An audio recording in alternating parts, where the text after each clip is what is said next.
చాణక్యుడి చతురత గురించి ప్రత్యేకంగా చెప్పాల్సిన అవసరం లేదు. ఎన్నో విషయాల గురించి చాణక్యుడు చాలా వివరంగా వివరించాడు.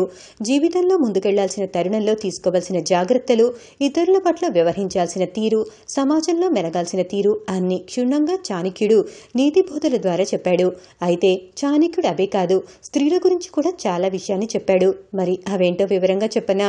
పురుషుల కన్నా స్త్రీలకు ఆకలి 2 రెట్లు, సిగ్గు 4 రెట్లు, ధైర్యం 6 రెట్లు, కోరిక 8 రెట్లు ఎక్కువగా ఉంటుందట. ఏ విషయంలోనైనా స్త్రీ భర్త అనుమతి తీసుకోవాలట. అలా తీసుకోకపోతే ఆ భర్త ఆయుష్ తగ్గిపోతుందట. అంతేకాదు, అలాంటి భర్త కన్నా భార్య ముందే చనిపోయి నరకంలో బాధలు అనుభవిస్తుందట. చాలా మంది స్త్రీలు జీవితంలో ముందుకు రాకుండా అలాగే ఉండిపోతారు.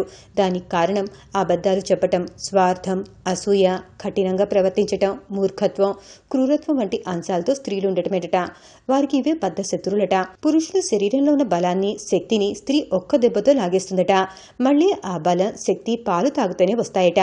యువతి ఎంత అందవిహీనంగా ఉన్నా మంచి కుటుంబానికి చెందిందైతేనే వివాహం చేసుకోవాలి. కానీ ఎంత అందంగా ఉన్నా కుటుంబం మంచిది కాకపోతే అలాంటి యువతిని పెళ్లాడకపోవటమే మంచిదట. రాజు మత గురువులతో స్త్రీలు అస్సలు చనువుగా ఉండకూడదట. అలా ఉంటే ఎప్పటికైనా ప్రమాదమేనట. మర్యాద ఇచ్చిపుచ్చుకోవటం అనేది రాజకుటుంబం నుంచి, సంభాషణ ఎలా చేయాలనేది పండితుల నుంచి, అబద్ధాలు ఎలా ఆడాల విషయం జూదగాడ నుంచి, అదేవిధంగా స్త్రీల నుంచి కపటం, వంచన ఎలా చేయాలో నేర్చుకోవచ్చట. భార్యను కాకుండా ఎవరైతే పురుషులు తమను ఫలానా స్త్రీ బాగా ప్రేమిస్తుంది అని అనుకుంటారో వారు ఆ స్త్రీలకు బానిసలవుతారట. ఇలా స్త్రీలోని మరో కోణాన్ని చూపించాడు చాణక్యుడు.